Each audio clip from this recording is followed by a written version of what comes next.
ദൈവനാമത്തിന് മഹത്വമുണ്ടാകട്ടെ.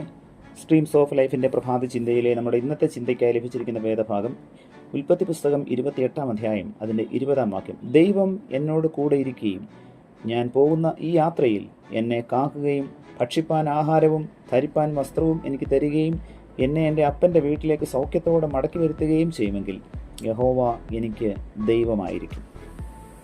വളരെ വർഷങ്ങൾക്ക് മുൻപ് ഒരു യുവാവ് അയാളുടെ പാസ്റ്ററുമായി ദൈവസന്നിധിയിൽ മുട്ടുകുത്തി പ്രാർത്ഥിക്കുമ്പോൾ താൻ നേടുന്നതിലൊക്കെയും ദശാംശം കർത്താവിൻ്റെ വേലയ്ക്ക് കൊടുക്കുമെന്ന് പ്രതിജ്ഞ ചെയ്തു. അവൻ്റെ ആദ്യ ആഴ്ചയിലെ വരുമാനം 2000 രൂപയായിരുന്നു. അതിൻ്റെ ദശാംശം അവൻ കൊടുത്തു. കുറച്ചു കഴിഞ്ഞപ്പോൾ അവൻ്റെ വരുമാനം വർദ്ധിച്ചു. ആഴ്ചയിൽ 1000 രൂപ ദശാംശം കൊടുക്കുവാനായി അവന് കഴിഞ്ഞു. പിന്നീട് അത് 20,000 രൂപയായി വർദ്ധിച്ചു. പിന്നീട് അവൻ മറ്റൊരു പട്ടണത്തിലേക്ക് താമസം മാറ്റി. അപ്പോൾ ആദ്യം 2000 രൂപയും പിന്നീട് 4000 രൂപയും അതിനുശേഷം 8000 രൂപയും ഒടുവിൽ 10,000 രൂപ വരെ ആഴ്ചയിൽ ദശാംശമായി കൊടുക്കുവാനായി അവന് കഴിഞ്ഞു. താൻ ഇങ്ങനെ വളരെ കൊടുക്കുന്നു എന്നുള്ള ഭാരമുണ്ടായിട്ട് അയാൾ ആ പാസ്റ്ററെ വിളിച്ചു. അവർ ഒരുമിച്ചിരുന്നു ആദ്യകാല ചരിത്രങ്ങളെ അനുസ്മരിച്ചു. ഒടുവിൽ ഈ വ്യവസായി തൻ്റെ വിഷയത്തിലേക്ക് വന്നു. പാസ്റ്റർ, ഞാൻ മുൻപ് നേടുന്നതിലൊക്കെയും ദശാംശം കൊടുക്കാമെന്ന് തീരുമാനിച്ചത് ഓർക്കുമല്ലോ. ഇപ്പോൾ കൊടുക്കുന്ന തുക വർദ്ധിച്ചിരിക്കുകയാണ്.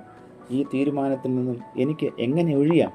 അതിന് പാസ്റ്റർ ഉത്തരം പറഞ്ഞത്, ദൈവം മുൻപാകെ ചെയ്ത തീരുമാനത്തിൽ നിന്നും ഒഴിയുവാൻ ശ്രമിക്കുന്നത് ശരിയാണെന്ന് ഞാൻ വിചാരിക്കുന്നില്ല.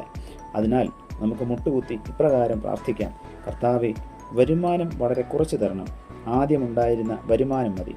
അങ്ങനെയായാൽ നീ കൊടുക്കുന്നതായ ദശാംശം വളരെ കുറച്ച് കൊടുത്താൽ മതി എന്ന് പറഞ്ഞു. പ്രിയമുള്ളവരെ, എൻ്റെയും നിങ്ങളുടെയും ജീവിതത്തിൽ കർത്താവ് നൽകിയിരിക്കുന്നതായ ഭൗതിക അനുഗ്രഹങ്ങൾ നാം ഒരിക്കലും പിറുപിറുപ്പ് കൂടാതെ ദൈവത്തിന് ദാനമായി നൽകണം. ദൈവസന്നിധിയിൽ നാം കൊടുക്കുന്നത് ഒരിക്കലും കണക്കോടെയാകരുത്. ദൈവം നമുക്ക് നൽകിയിരിക്കുന്നതായ അനുഗ്രഹത്തിൻ്റെ ദശാംശം മാറ്റിവെച്ച് ദേവാലയത്തിനും സുവിശേഷ വേലയ്ക്കും നാം കൊടുക്കുമ്പോഴാണ് തീർച്ചയായിട്ടും ദൈവം നമ്മളുടെ ജീവിതത്തെ അനുഗ്രഹിക്കുന്നത്. ഈ വചന കേൾവിയിലൂടെ ദൈവം നമ്മെ അതിന് സഹായിക്കുമാറാകട്ടെ. കർത്താവെ, ഞങ്ങൾക്ക് നൽകിയ വചനത്തിനായി നന്ദിയോടെ സ്തോത്രം. ഈ ലോകത്തിൽ അങ്ങ് ഞങ്ങൾക്ക് ജീവിക്കുവാൻ നൽകിയിരിക്കുന്ന ജീവിത സാഹചര്യങ്ങൾക്കായി നന്ദി പറയുന്നു. കർത്താവെ, അങ്ങ് തന്നിരിക്കുന്നതായ അനുഗ്രഹങ്ങൾ ദൈവനാമ മഹത്വത്തിനായിട്ട് സഭയ്ക്കും സുവിശേഷ വേലയ്ക്കും നൽകുവാൻ തക്കവണ്ണം, മടികൂടാതെ നൽകുവാൻ തക്കവണ്ണം ഞങ്ങളെല്ലാവരെയും അവിടുന്ന് സഹായിക്കണമേ. പുത്രൻ്റെ നാമത്തിൽ പ്രാർത്ഥന കേൾക്കണം പിതാവേ. ആമേൻ.